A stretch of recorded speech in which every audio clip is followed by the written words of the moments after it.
वक्रतुंड महाकाया सूर्यकोटि समप्रभा निर्विघ्नं कुरु मे देवा सर्वकार्येषु सर्वदा. Shri Gurubhyo Namaha. Namaste. Welcome to the sixth session of Gita Jayanti celebration. Today, we are going to study 6 selected shlokas from 5th chapter known as Karma Sanyasa Yoga. Every day, you hear me invoking Lord Ganesha with the stotra Vakratunda Mahakaya when we begin the class. Today, you are going to listen to the meaning of this stotra by Dr. Ahalya after presentations of Gita shlokas. Srimati Radha and Ms. Diksha will chant shlokas 1 to 20 of chapter 6 at the end of our session. Now, let's listen to Dr. Hegde sir and his team of teachers. I request Hegde sir to please begin the class.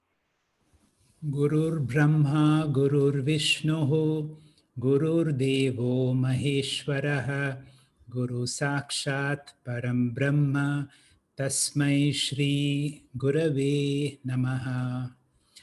Vasudeva Sutam Devam, Kamsa Chanura Mardhanam, Devaki Paramanandam, Krishnam Vande Jagat Gurum. This year we thought of celebrating Gita Jayanti in a unique way. For 2 weeks prior to Gita Jayanti, each of us are given one verse from the Bhagavad Gita to internalize and to share it with the group. Studying the Bhagavad Gita and sharing it with the group has been the joy of Vidyananda. Particularly so, this joy is about self-knowledge because self-knowledge can be so transformative. There is a nice verse from Tulsi Das which goes like this: Saraswati ke bandar ki badi apura baat, jo karche tyon bade bina karche gati jaat. That means the more you share of the bandar, the wealth of Goddess Saraswati, the more that you will have to share compared to any other treasure. In fact, you are more enriched by sharing your understanding. And that is how we are planning to celebrate Gita Jayanti. Knowledge sometimes happens in bursts. Bhartrahari uses the word spota, exactly what happened to Archimedes when he had the eureka experience. Suddenly, sometime you've been thinking and thinking, somebody has told you about it. It happens, for example, even in a joke. And this was a joke that was forwarded. I seen this and I was wondering, why is this White House forbidden? It made no sense until suddenly at a certain moment, this is what is called a spota, when the joke makes a meaning. So too knowledge suddenly makes meaning at particular time. And in our life, the study of the Gita gives micro explosions as we study each chapter. We have now come to the amazing 5th chapter of the Bhagavad Gita. I say amazing because it is the most beautiful chapter which synchronizes, combines both Karma Yoga as well as Jnana Yoga. If you study the Bhagavad Gita and I suddenly say 13th chapter or the 8th chapter or the 3rd chapter or the 6th chapter, you have a clear picture of what that chapter is. But when I say the 5th chapter, because there is nothing very unique about this 5th chapter. This 5th chapter comes immediately after the 4th chapter of the Bhagavad Gita, which talks about inaction in action. The title is Jnana Karma Sanyasa Yoga. That means once a person has attained to spiritual knowledge and spiritual wisdom, and he is a sannyasi, how does he do karma? Once Brahma Vidya is very clear, what really happens is there is clear body disidentification. The body is only an instrument through which I, the Atma, functions. And then I realize the real me is Akarta, Abhokta, and Nitya Asamsari. And the real sadhana is body disidentification. And through body disidentification, any action that you do now becomes Jnana Karma Sannyasa. And when this understanding is very clear, and remember, this is not easy to understand. Just like I told you a joke, it takes a long time to understand. And when you understand, it is a spota, it is an explosion, because this is one of the most difficult things to understand. Krishna is saying, once you have understood what is jnana, karma, sannyasa, even though you may be a sannyasi, you can do active, normal life. Arjuna is like all of us. He's not able to understand the subtlety of this jnana, karma, sannyasa. So he mistakes and asks a question in the beginning of this 5th chapter as to what is this sannyasa that you're talking about. So Krishna again continues to explain what he already said in the 4th chapter about Jnana Karma Sannyasa. So most of the verses here are talking about Jnana Karma Sannyasa, about how self-knowledge can destroy self-ignorance. And once self-knowledge is established, you become a Jnana Nishta. How does such a person revel in this understanding? And as this is a precursor to the 6th chapter, which is on meditation, you have about 3 verses which introduce the topic of meditation. There are some beautiful verses like this. Naiva kinchit karomiti yukto manyeti tattvavit pashyan shrinvan sprashyan jigran ashnan gachan swapan shwasan. And another verse which goes like this: my body may be doing a lot of things, so much of action is happening in my body and mind, but I, the Atma, is just a witness. I am just observing so many things happening to my body. Indumati, please explain verse number 3. Indu, please. Shri Gurubhyo Namaha. Jneyaha sanitya sannyasi yona dveshti na kankshati nidvandvo hi mahabaho sukam bandhat pramuchyate. He who does not desire and does not hate anyone is a true sannyasi. He is called a permanent sannyasi because he is beyond all dvandvas. Such a person is completely freed from the bondage of samsara effortlessly. He gives more importance to the internal mental conditions than to the external uniform. According to the Lord, he is a true sannyasi who is free from pairs of opposites. He has neither likes nor dislikes. For him, neither attachment nor aversion to worldly things is important. For him, neither appreciation nor criticism is important. Neither success nor failure bothers him too. Similarly, neither joy nor sorrow affects him. Therefore, he is free from the bondage of sannyasa. Sanyasa is a state of mind and not any outwardly uniform. Krishna's revolutionary statement cleanses the idea of renunciation from all its external embellishments. To go beyond the pairs of opposites is to transcend the mind. Such pairs of opposites are the wheels on which the mind rolls forward, earning the experiences of life. Comparison is the only way of understanding given to man. Example, one can understand light only with reference to one's knowledge of darkness. If there is no contrast for a thing, we cannot gain knowledge of that thing. Comparison and contrast are methods of knowing for the instrument of mind and intellect. Transcending the comparison and contrast, free from pairs of opposites, is true sannyasa. He is a true sannyasi who has gone beyond the perception of contrast, the one who has transcended the inner instrument of mind. Dvesha comes when we have dvandva. Selfish works involves you in work for personal gains. Selfishness arises when we compare ourselves with others.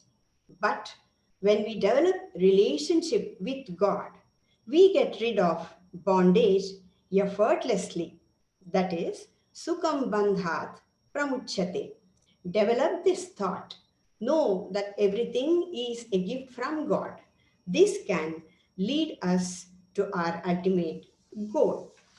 Here we can think of a story of the great king Janaka, who was a Jivan Mukta.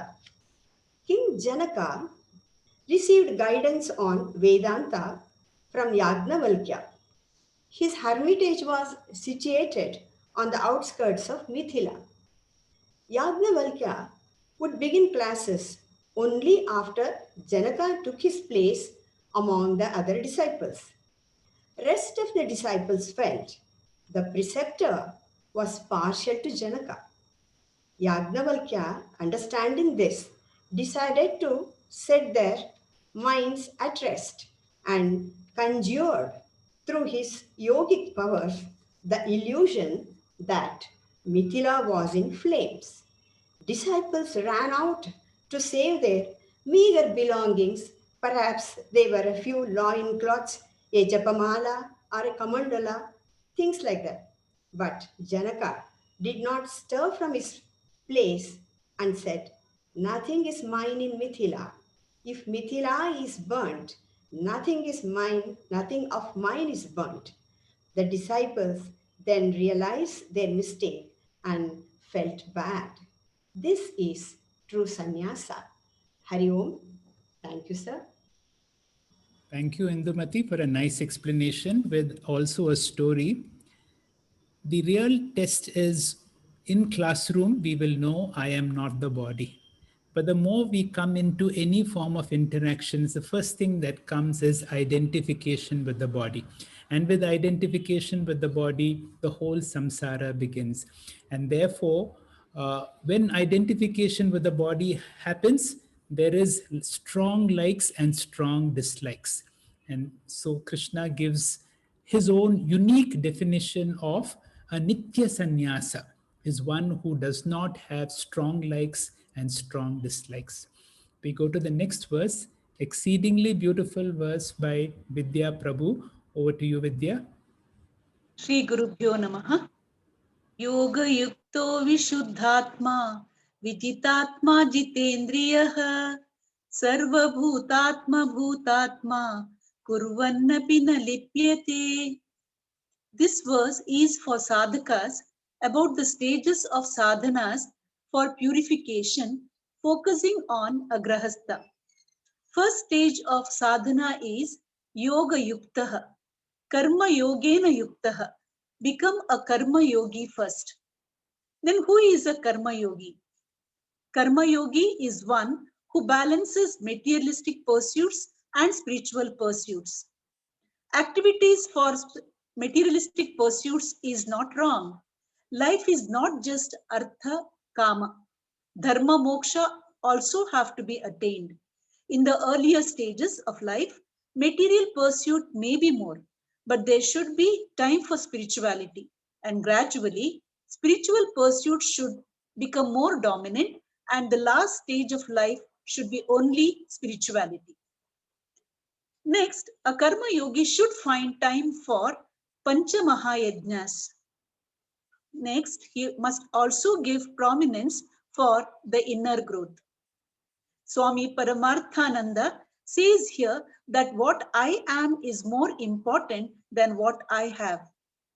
Peace, security, and happiness depends on what I am rather than what I have. When Karma Yogi focuses on this principle, he learns to dedicate his entire action to the Lord as a puja, Ishwararpana Buddhi, and receives every result of action as Ishwara Prasada. The result of this sadhana is Vishuddhatma Bhavati. Vishuddhatma means pure-minded, free from all unhealthy ways of thinking, which Lord Krishna calls as Asuri Sampatti. The removal of Asuri Sampatti will take place, and in its place, Daivi Sampatti will be developed. Vairagyam becomes more, external dependence will lessen, both physically and psychologically. Next step is Vijitatma Jitendriyaha. Vijitatma means one who has mastered the body, and Jitendriyaha means one who has mastered the sense organs. Just like how the water is channelized in a dam by storing and directing, similarly, we have got physical energy, sensory energy, mental energy, intellectual energy. Thus, storing and channelizing this energy is called mastery over one's sense organs. So, Vishuddhatma Bhavati, Jitendriya Bhavati. With this, Jnana Yogyata is attained. That is, one gets qualified for Jnana Yoga. The key word in this verse is Sarva Bhutatma Bhutatma. The Karma Yogi gets converted into Jnana Yogi, which means he becomes contemplative on the Atma, which is the self of all things. This Jnana Yoga discovery has to take place in two stages. First stage is the realization that I am not this body-mind complex. I am the consciousness which is pervading the body-mind complex, but different from the body-mind complex. The second stage of knowledge is I, the consciousness who am pervading this physical body, is the same consciousness which is pervading all other physical bodies also, which means bodies are many, but the pervading consciousness is one. This non-dual, all-pervading consciousness is I am. Thus, first be a karma yogi in the first rung of the spiritual ladder. Go to the next rung, master the body and sense organs. Step up, become the Atma, which is the self of all beings. Such a person, though acting, he is not affected by any of his actions. Hari Om. Thank you, Doctor. Thank you, Vidya, for doing nice justice for a beautiful verse. Yoga yukto vishuddhatma vijitatma jitendriya sarva bhutatma bhutatma kurvan api na lipyate. Everything is summarized in this, as you nicely explained, but I would like to focus on one word. After the first line, which spoke about the various sadhana that we need to go through karma yoga to get yogyata, this is a most difficult to understand, that I am Sarva Bhutatma Bhutatma. I can understand that I am the Atma in my body. But to understand I am the Atma in every body, that is a quantum jump that we have to take. And when you have that understanding, then you know the significance of the mantra Sarve Bhavantu Sukhinaha. And you're able to rejoice in the well-being of everybody. You're able to feel the pain when somebody else's pain has pain, because you are Sarva Bhutatma Bhutatma. And then when you understand that you are that, Kurvan Appina Lipyate, although you do whatever you have to do, you are not affected by them. Punya and Papa do not affect you. Apeksha, you have another beautiful verse to explain. Over to you. Hari Om, sir. Sarva karmani manasah sanyasaste sukham vashi navdware pure dehi naiva kurvan karyan. Renouncing all actions through knowledge, the self-contained person comfortably remains in the city of 9 gates. Here, Krishna in the next 8 verses talks about the importance of Jnana Yoga. Now, many people think Jnana Yoga is optional, but it is actually not. People think, why do we have to study scriptures when we are living a life of devotee and a life of noble actions? But Krishna here says, no, Jnana Yoga is important because without it, you cannot get Jnanam. So that's why when you come to Jnana Yoga is your choice. That you have to come to Jnana Yoga is choiceless. You can postpone it, but you cannot avoid it. So the next question that comes is, who is a Jnani? So Krishna says, Jnani is someone who claims Atma as himself. A Jnani is someone who claims Ahamkara, the body-mind complex, as himself. When one identifies with the lower self, the body, you are a sansari. And when you claim yourself with the higher self, you are free or a jnani. A jnani knows that having identified with the Atma, I am not this body. I am in this body. I am blessing this body. This body will disappear, but I, the one who is blessing the body, is eternal. So, therefore, the Jnani lives on with his life very comfortably. He does not claim, he renounces, the Jnani renounces all his actions, not physically. He renounces all his actions internally. He becomes detached from the body mind complex. He does not claim his actions as his own actions. So, therefore, he says, I do not act through the knowledge of Atma. That is how he detaches himself. He still continues to do all the actions, knowing that I am not the temporary lower self, the body, I am the higher self, the Atma, and lives on his life comfortably.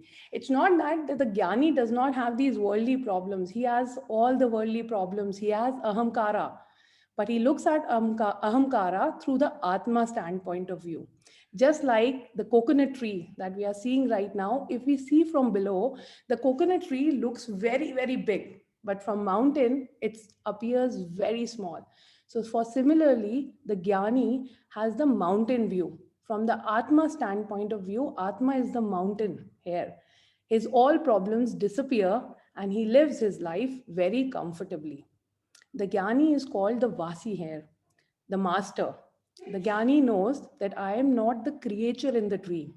I am the creator of this dream.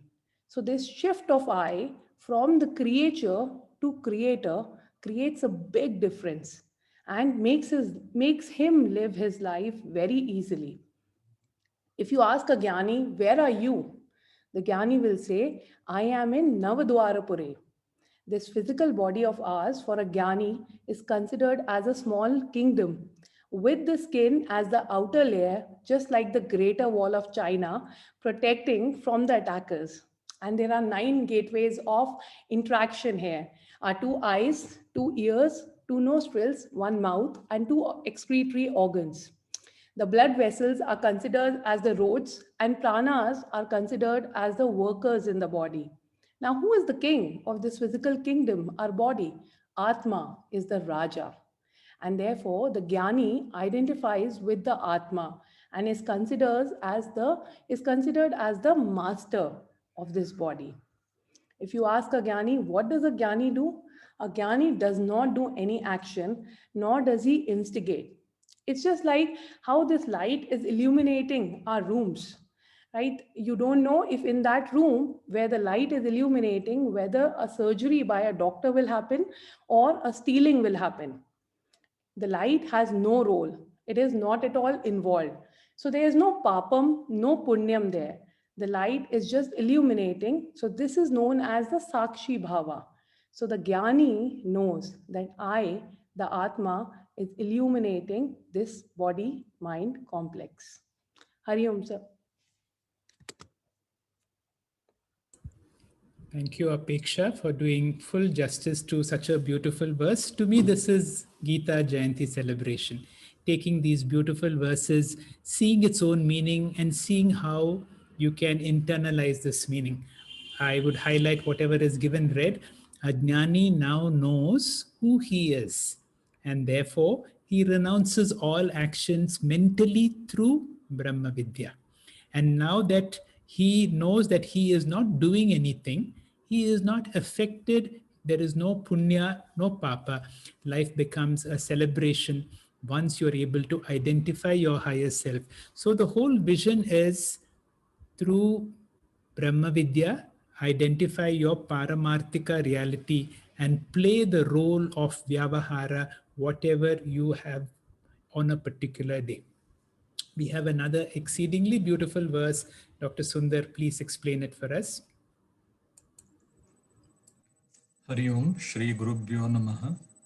Na datte kasyachit papam na chaiva sukrutam vibhuho ajnanena vrutam jnanam tena muhyanti jantavaha. Na datte kasyachit papam. Nachaiva sukrutam vibhuhu. Vibhuhu at the end of the second line means the all-pervading one, Brahman, Atman, my higher self, or more appropriately here, my true self. Na datte kasyachit papam. My true self does not take any papam. Nachaiva sukrutam. My true self does not take any punyam either. In other words, my true self is abhokta. In other words, my true self does not undergo any emotional upheaval as I face experiences through my day. However, experience through the day appears to be contrary. I seem to be having emotional upheaval. So the question is, why does this happen? So as we see in the next slide, Ajnanena avrutam jnanam. So Lord Krishna is telling us that this jnanam, that I am abhokta, and in the previous verse it was also said that I am akarta. So this knowledge that I am akarta and abhokta is avrutam. It is as if, or seemingly it is veiled by ajnanam. What is ajnanam? So ajnanam is maya or prakriti or my lower self, which is the body-mind complex. Maya has got a avarana shakti, which conceals my true swarupam, being Atma Swarupam, causing a non-apprehension of the true self. Maya also has another shakti called Vikshepa Shakti, which projects a false identification, results in a misappreciation, a misidentity with a non-self, a body-mind complex, which I come to believe to be myself. Tena, this ajnanam or error or adhyasa, according to Krishna, is the cause why I suffer emotionally. Muhyanti. This is the one which causes delusion and makes us to become samsaris. So Krishna uses a special word here, jantavaha. A samsari is a jantu because of the problem of being born again and again. Krishna is addressing here to Arjuna and through Arjuna to all of us sadhakas. This doctrine of inaction in action is the central core essence of Vedanta, which continues as a common thread through the chapters of the Gita till the last verse of Gita, where Krishna says, or Sanjaya says, Yatra Yogeshwara, Yatra Dhanurdhara Partha. So these verses, which comprise the Jnana Karma Sanyasa portion in the 4th chapter and Karma Sanyasa portion in the present chapter, essentially represents Nididhyasana mantra. So Krishna is asking through Arjuna to us, can you revisit every moment of the day while you sincerely pursue your swadharma? Can you drive your energy by rooting upon the akarta, abhokta, purnatva, atma swarupam, and thereby give your 100%, at the same time not be emotionally affected even 1%. Thank you, sir. Thank you, Dr. Sundar, for another beautiful explanation of one of the most wonderful verses, again from the 5th chapter. Now you will see the beauty of the 5th chapter and how wonderful it is to celebrate understanding the 5th chapter. As you rightly said, Vibhum here refers to the all-pervading Atma. The more I identify with the Atma, I realize I am Akarta, Abhokta. But then I still do so many things. And therefore, as you rightly said, right from the 50th verse of the 2nd chapter, where Krishna begins this concept of inaction and action. This is very central to the understanding of the Bhagavad Gita. Normally, you will see, once I finish my day's work or once I finish something, I will relax. The Gita says, can you relax in the middle of all activity? The more you understand inaction in action, action is happening through the body. You just be an observer, be a facilitator, allow that to happen, and that comes from body disidentification. Why do I know that? You remember Dakshinamurti keeps his leg on Apasmara. Maya Devi has got a tremendous amount of Avarana Shakti. The second line, Ajnana Avritam. Although I am Parabrahma, Paramatma in my true nature, this knowledge is concealed by Maya Shakti. And because I am not aware of my true nature and I identify with my Vikshepa Shakti, that I am a limited body mind, I'm a doctor, I'm a man, and so on. And then the world becomes real and the problems of all the world become real. Pena muhyanti. And therefore I am deluded, jantavaha. Again and again, the whole cycle goes on. So, very difficult to understand. But this is the message of Vedanta, that all our suffering is because of ignorance. Again, in the first teaching verse, Asochanam Anvasochasya, Krishna says, Arjuna, why are you suffering? You really don't have to suffer. You call yourself a Panditaha, you're not. Pandita, once you have spiritual wisdom, you will see there is no reason for you to suffer.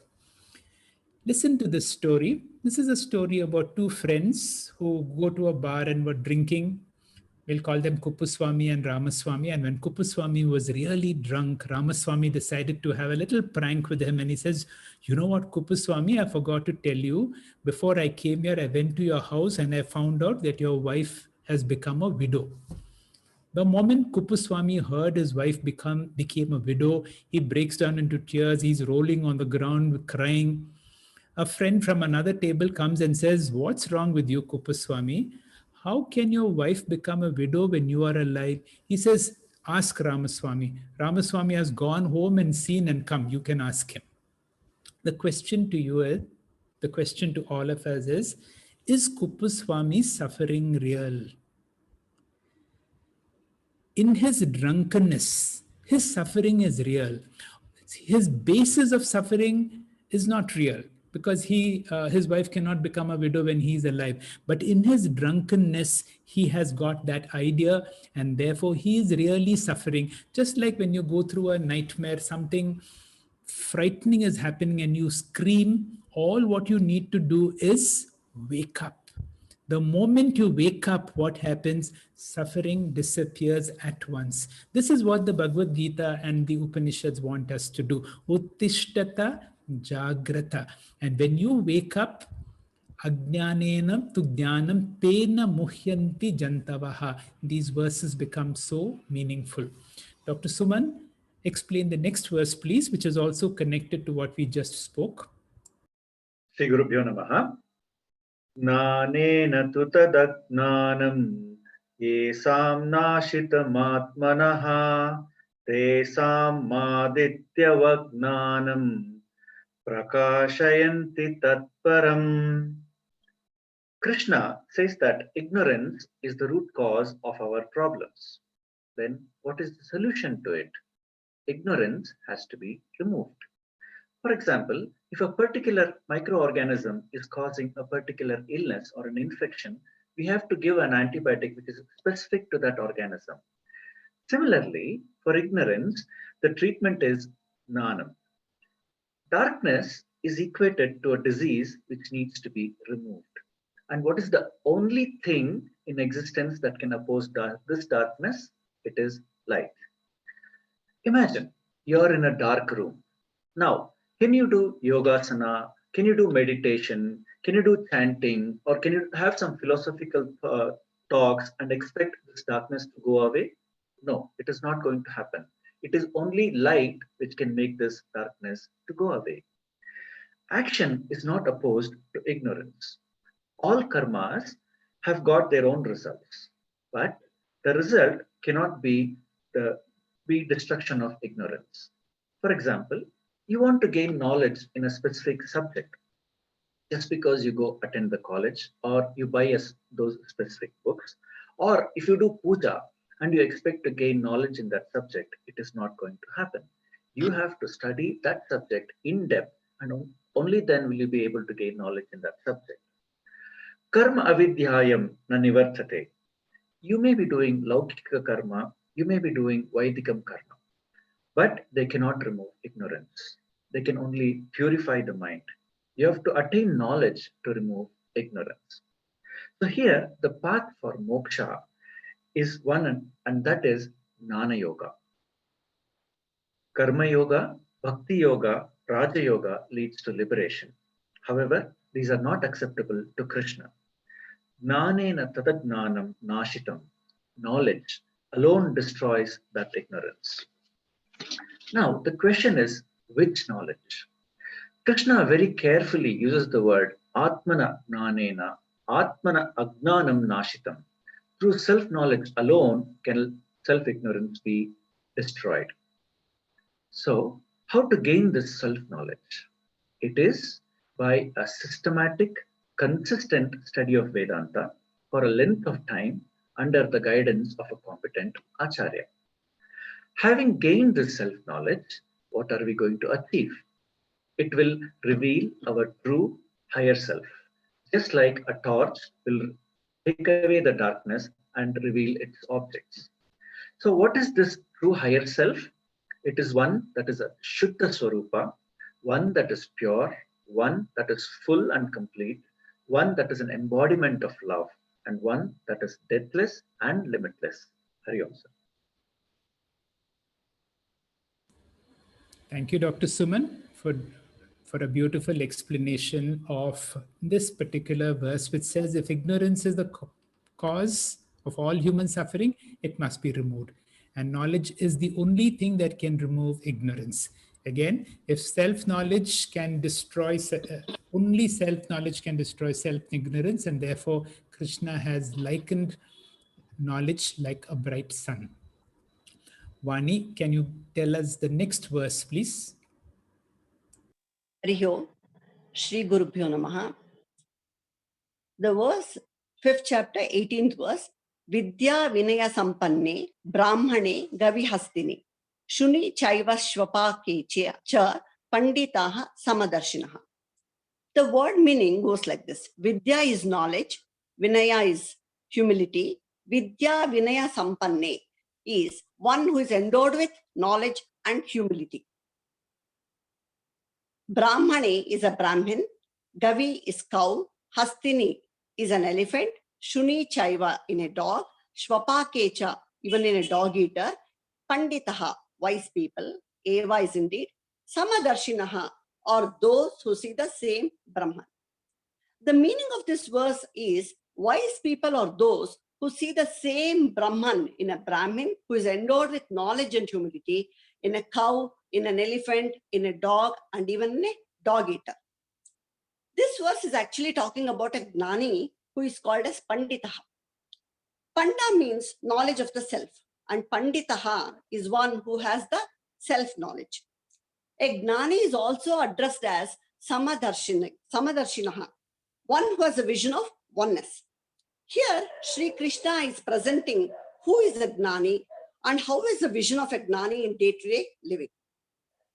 A Gnani is the one who sees Samam Brahman, that consciousness principle which is changeless in all names and forms.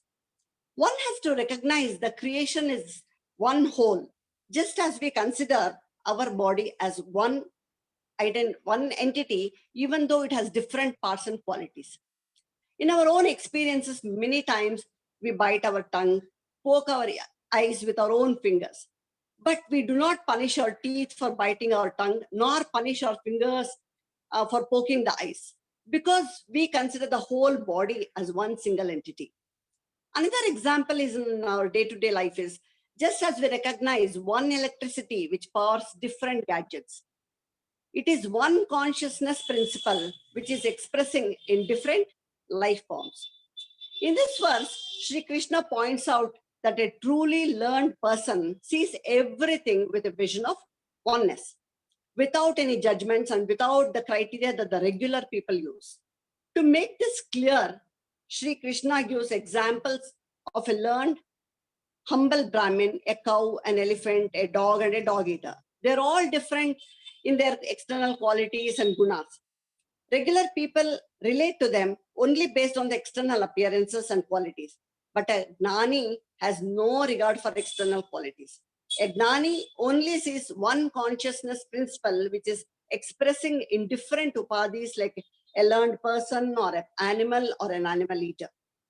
Therefore, the pinnacle of the self-knowledge is to be able to have equanimity towards all life forms and the whole world around us. The key word in this verse is Samadarshinaha, the one who sees the same Brahman in everyone and in everything. Hari Om, sir.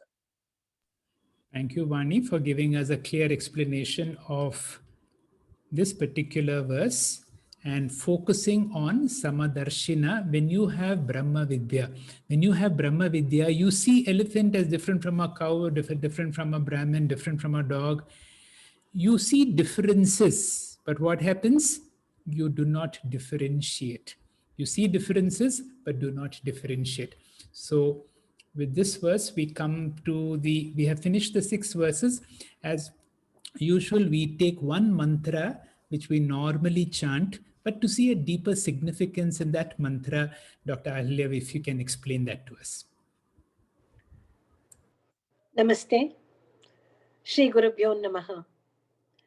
This shloka in Anushtup Chandas is a very common prayer wherein we seek Ganapati's grace to remove the obstacles both in material and spiritual pursuits. We address him directly as Vakratunda Mahakaya Surya Koti Samaprabha Nirvignam Kuru Me Deva Sarvakaryeshu Sarvada. The Anvaya and meaning are thus: Deva, O Lord, Vakratunda with a curved trunk, Mahakaya, a huge body, Samaprabha. Bha is light and pra is the upasarga here, which means prakrishta. Excellent shine is the meaning. So Samaprabha means shining with the same brightness and luster as Surya Koti, as that of an array of suns. Kuru, please make, may, for me, sarva karyeshu, in all actions, nirvigna, obstacle free, sarvada, always. A detailed descriptions of all the attributes of Ganapati is found mainly in the Ganapati Atharvashirsha Upanishad. The mantra Gam Ganapataye Namaha is also from the same source. Ganapati is associated with the first chakra, the Muladhara chakra, which represents the instinct of survival, conservation, and food. These basic instincts hinder higher sadhanas. To overcome such obstacles from within and outside, we worship Ganesha before beginning any activity. The symbolism of Ganapati, there are many meanings ascribed to his form. The common one is brought out here. The large head signifies wisdom and intelligence. Elephant is an embodiment of wisdom and intelligence. So it says, think big, think out of the box. The small eyes, look for good everywhere, concentrate. Small mouth, talk less. Trunk signifies Omkara, immense strength and fine discrimination. The large ears tell us to listen well carefully. Shravanam, as we know, is a very important aspect, especially for a student of Vedanta. The axe, cut the unhealthy attachment, is what it says. The tusks signify ego and wisdom. Cut the ego with wisdom. It is said Ganesha cut his tusk to write the Mahabharata. The single tusk, Ekadanta, as we also call him, signifies that we need to get beyond the dvandva or duality. Abhayahasta, blessings for all. The large body, Lambodara, digest good and bad equally. The mouse stands for desire. Ride over your desires and control them. The Ganesha Mudra is also represented thus. It actually represents strength and power. The physical heart, the next slide, sir. The physical heart and the heart chakra. This symbolizes that our biggest obstacles are often caused by ourselves, our own doubts, fears, and insecurities are often the only things holding us back. And by knowing this, we may realize that instead of seeking outside of ourselves for the answers to life's problem, the real work lies in removing our own obstacles. Ganapati has always been worshipped in many, many forms. In fact, the left hand corner talks of the Ganesha Panchayatana Puja. The right hand top corner is a Nepalese painting. Ganesha has from times immemorial been depicted in various forms. If we recollect the third chapter, 11th shloka, which says, Devan bhavayatanena te devaha bhavayantu vaha. The purpose of worshipping a divine entity is to invoke the blessings to be nourished with the qualities of that deity. May the auspicious and benevolent grace of Ganesha be with us all the time, especially in this path of self-knowledge. Namaste. Thank you, Dr. Halia, for a nice explanation of the Ganesha mantra, symbolism of Ganesha. And also, Ganesha is, after all, the scribe who has brought the Bhagavad Gita to us. We salute to him. Among the other symbolism of the broken tusk is what we did in the first verse, Nitya Sanyasi. Yo na dveshti na kankshati, the one who does not have strong likes and strong dislikes. We conclude today's class with a story meditation. This is a scene of the death of Gautama Buddha in a temple at Kushinagar. Buddha died at Kushinagar. Kushinagar is in Gorakhpur, northern UP, on the Nepal border. And if you travel a short distance from there, there is Lumbini, where Gautama Buddha was born. Buddha was born on a full moon day, a Buddha Purnima day, and he was also dying. This is the scene of his death, also on a Buddha Purnima day between two sal trees. And as he knew his end was come, one of his close disciples, that is Ananda, begins to cry. Buddha looks at Ananda and says, Ananda, of all the people, you had the privilege to stay with me for the longest time. Why are you crying? Ananda makes an honest confession. He said, my Lord, I'm crying for a very selfish reason. In your presence, so many people have become enlightened. They attain to God realization. I have been with you for 35 years. Nothing has happened to me. In your presence, nothing has happened. And once you go away, I will continue to remain like this for any number of janmas. Buddha looks into his eyes and gives him that last powerful message. He says, Apo Bipo Baba. O Ananda, you have to become a light into yourself. You cannot be in the light of someone else. Ananda took this message very seriously, like all of us should. He meditated on this verse. You have to become a light unto yourself. It is said within 24 hours of Buddha's death, Ananda realized his own true nature. Ananda became a Buddha. What does becoming a light unto yourself mean from a Vedantic perspective for all students of Gita? We have the Nirvana Shatakam, which so clearly says, Mano Buddhi Hankara Chittani Naham. I normally identify with my body, and this mantra says, I am not my body mind complex. Pita naiva me naiva mata na janma. I am not any of the roles that I have to play.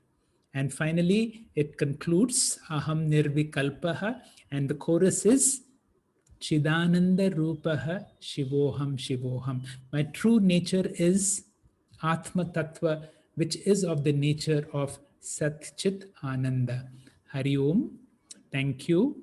We will conclude this session by chanting 20 verses from the Jnana Yoga, chapter 6, by Radha, Radhi, and Diksha. Over to you, Radha and Diksha. श्रीगुरुभ्यो नमः। अथ षष्ठोऽध्यायः। श्रीभगवानुवाच अनाश्रितः कर्मफलं कार्यं कर्म करोति यः स सन्न्यासी च योगी च न निरग्निर्न चाक्रियः। यं सन्न्यासमिति प्राहुः योगं तं विद्धि पाण्डव न ह्यसन्न्यस्तसङ्कल्पः योगी भवति कश्चन। आरुरुक्षोर्मुनेर्योगं कर्म कारणमुच्यते योगारूढस्य तस्यैव शमः कारणमुच्यते। यदा हीनेन्द्रियार्थेषु न कर्मस्वनुषञ्जते सर्वसङ्कल्पसन्न्यासी योगारूढस्तदोच्यते। उद्धरेदात्मनात्मानं नात्मानमवसाधयेत् आत्मैव्यहात्मनो बन्धुः आत्मैव रिपुरात्मनः। बन्धुरात्मात्मनस्तस्य येनात्मैवात्मना जितः अनात्मनस्तु शत्रुत्वे वर्तेतात्मैव शत्रुवत्।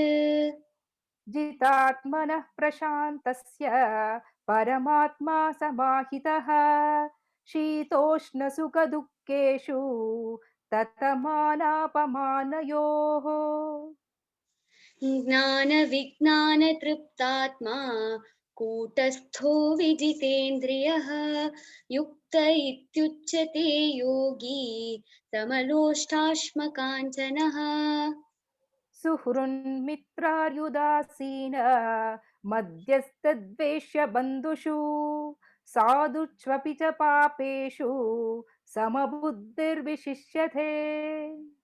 योगी युञ्जीत सततम् आत्मानं रहसि स्थितः एकाकीयत चित्तात्मा निराशीरपरिग्रहः। शुचौ देशे प्रतिष्ठाप्य स्थिरमासनमात्मनः नात्युच्छितं नातिनीचं चैलाजनकुशोत्तरम्।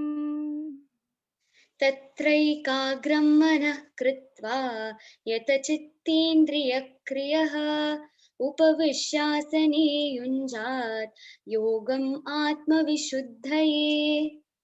समं कायशिरो ग्रीवं धारयन्नच्चलं स्थिरः सम्प्रेक्ष्य नासिकाग्रं स्वं दिशश्चानवलोकयन्।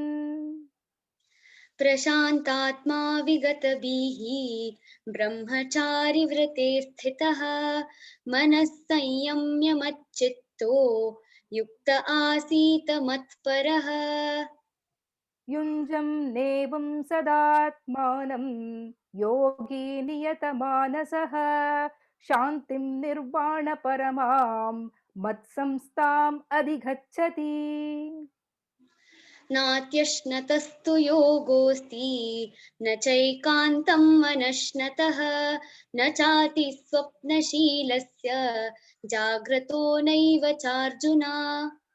युक्ताहारविहारस्य युक्तचेष्टस्य कर्मसु युक्तस्वप्नापसन्दोषस्य योगो भवति दुःखः। यदा विनियतं चित्तम् आत्मन्यैवावतिष्ठते निःस्पृहः सर्वकामेभ्यो युक्त इत्युच्यते तदा। यथा दीपो निवातस्थः नेङ्गते सोपमा स्मृतः योगिनो यतचित्तस्य युञ्जतो योगमात्मनः। यत्रो परमते चित्तं निरुद्धं योगसेवया यत्र चैवात्मनात्मानं पश्यन्नात्मनि तुष्यति। हरिः ओम् श्रीगुरुभ्यो नमः। हरिः ओम्। Thank you, Radha and Diksha, for the musical divine chanting. Thank you, friends, for your attention. With this, we have come to the end of today's session. My dear friends, tomorrow is a special day, Kartika Shuddha Dwadashi, and is celebrated as Utthana Dwadashi. It is believed that Lord Vishnu goes to Yoga Nidra on Prathama Ekadashi in Ashada Masa, and after Chatur Masa wakes up on Kartika Shuddha Dvadashi. Hence, it is celebrated as Utthana Dvadashi. Utthana stands for waking up. May all of us wake up to this ultimate knowledge of Vedanta. We also celebrate this festival as Tulsi Habba and have many stories connected to this festival.